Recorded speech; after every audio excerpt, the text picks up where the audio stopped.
Three unexplained noises in deserted aquariums, horror stories. Welcome to our channel, friends, where the shadows whisper and the darkness holds its breath. Tonight we delve into the echoing depths of abandoned aquariums, those watery tombs where silence should reign supreme. But in these three tales, silence isn't golden, it's shattered by the unexplained. So dim the lights, embrace the chill, and prepare to be terrified. Imagine, if you will, the echoing silence of a vast, empty building. The faint hum of fluorescent lights, the distant drip of water. That was John's reality night after night as the lone security guard at the abandoned Seaview Aquarium. For months, his routine remained unchanged. Patrol the darkened hallways, check the rusted locks, and ignore the unsettling stillness that seemed to press in on him.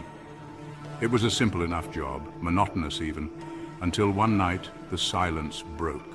It began subtly, a faint splashing sound from the depths of the main tank. John, flashlight in hand, approached cautiously. The tank, once teeming with life, now stood empty, a graveyard of artificial coral and faded plastic plants. He scanned the area, his pulse quickening, but found nothing. Dismissing it as his imagination playing tricks, John continued his patrol, but the sound persisted, growing louder, more insistent. It was as if something large was trapped within the tank's depths, desperately trying to escape. My heart pounded against my ribs. I had heard the rumors, whispered by locals about the aquarium being haunted, about restless spirits lurking within its depths. I had always brushed them off, but now, faced with the unexplainable, doubt gnawed at my resolve. The splashing grew more frantic, accompanied by a low, guttural growl that seemed to vibrate through the very floor beneath his feet.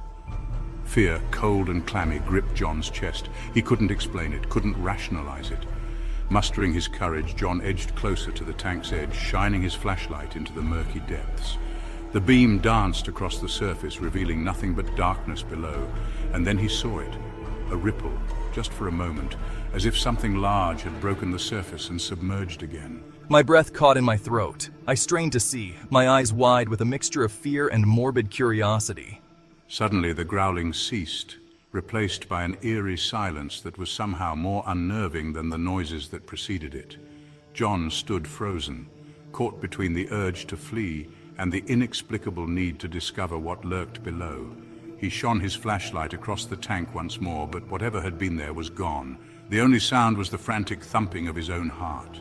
Night after night, the noises returned, each time growing bolder, more insistent. The splashing, the growling, the feeling of being watched, it all combined to chip away at my sanity.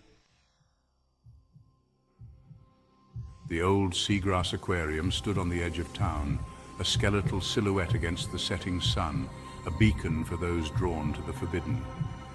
It was here that four friends, fueled by youthful bravado and a thirst for the unknown, decided to venture one warm summer night.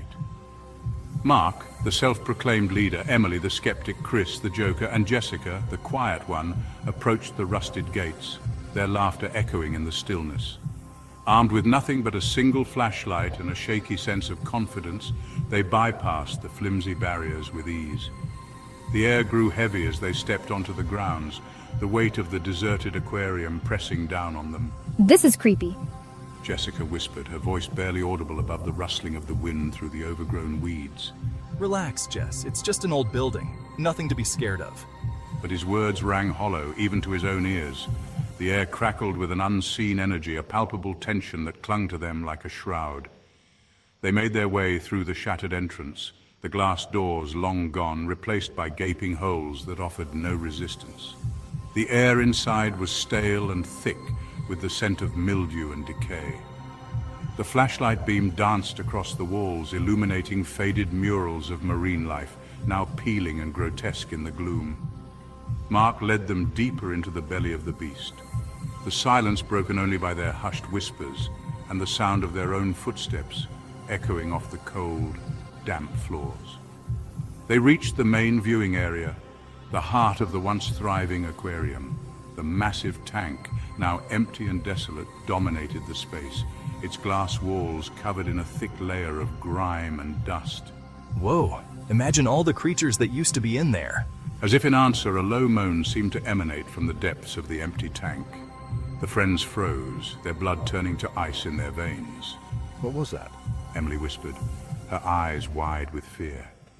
They listened intently, but the sound was gone, replaced by an unnerving silence that amplified the beating of their own hearts. Probably just the wind. Chris said, attempting a bravado he didn't feel. But even as he spoke, he couldn't shake the feeling that they were being watched, their every move observed by unseen eyes. They continued their exploration, each room they entered more decayed and unsettling than the last. They found abandoned offices, desks covered in dust and papers scattered across the floor as if the occupants had left in a hurry. In what was once the gift shop, shelves lay overturned, trinkets and toys scattered amongst the debris. It was like stepping into a nightmare, the remnants of a once vibrant world now twisted and corrupted by time and neglect. As they ventured deeper into the labyrinthine corridors, the noises began to escalate. Whispers seemed to follow them, faint and indistinct, yet filled with an undeniable malice. They heard the sound of heavy objects being dragged across the floor, slow and deliberate, accompanied by a rhythmic thumping that sent shivers down their spines. This isn't funny anymore. Let's just go. But Mark, his curiosity outweighing his fear, refused to leave. He was determined to uncover the source of the unsettling sounds, convinced that there was a rational explanation for the phenomena. Their search led them to a restricted area, a section of the aquarium that had been closed off to the public even when it was operational. Dr. Sarah Evans, a respected marine biologist, dedicated her life to the ocean's mysteries. She found solace in the company of silent, graceful creatures, spending countless hours at the city's renowned Aquahaven Aquarium.